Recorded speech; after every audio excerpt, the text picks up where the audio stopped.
போகிற ரெசிபி சங்கரா மீன் குழம்பு. வீடியோக்குள்ளே போகிறதுக்கு முன்னாடி சேனலை சப்ஸ்கிரைப் பண்ணிட்டு உள்ள வாங்க.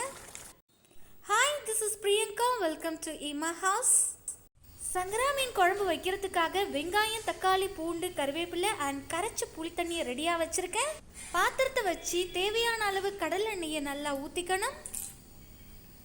எண்ணெய் சுட்டதுக்கு அப்புறமா தேவையான அளவு வெந்தயம் போடணும்.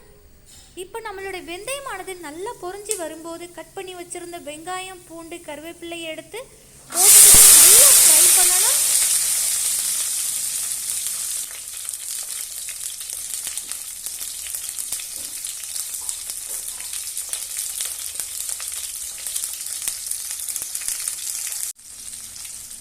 இப்போ நம்ம கட் பண்ணி வச்சுருந்த தக்காளியை சேர்த்துக்கலாம். தேவையான அளவு உப்பு சேர்த்துக்கலாம்.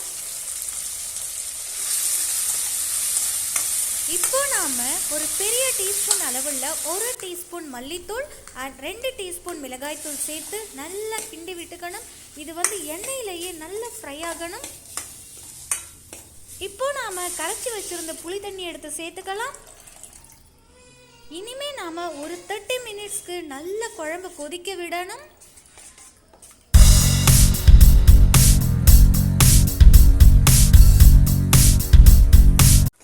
பாருங்க மக்களே, நம்மளுடைய சங்கரா மீன் குழம்பு எவ்வளோ சூப்பராக கொதிச்சிட்டு இருக்குன்னு. ஸோ இந்த குழம்புல பார்க்கும்போது ஒரு சுண்ட கொதி வந்ததாக உங்களுக்கு தெரியும். இந்த ஸ்டேஜில் தான் நம்ம க்ளீன் பண்ணி வச்சுருந்த எல்லா மீனையும் எடுத்து ஒன்று ஒன்றா சேர்த்துக்கணும்.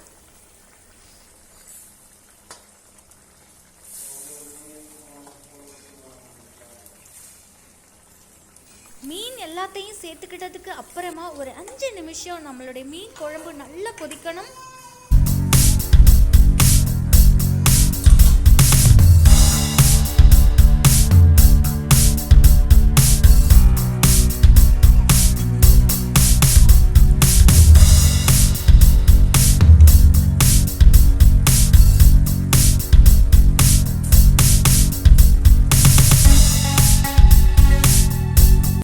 நம்மளுடைய குழம்பானது கொதிச்சது போதும், ஸ்டவ்வை ஆஃப் பண்ணிடலாம். ஸோ இவ்வளோதான் மக்களே இன்னைக்கான ஒரு சூப்பரான சங்கரா மீன் குழம்பு. இந்த வீடியோ பார்த்ததுக்கு அப்புறமா மறக்காம like, share, comment and subscribe பண்ணிடுங்க. நெக்ஸ்ட் வீடியோவில் பார்க்கலாம். Bye bye.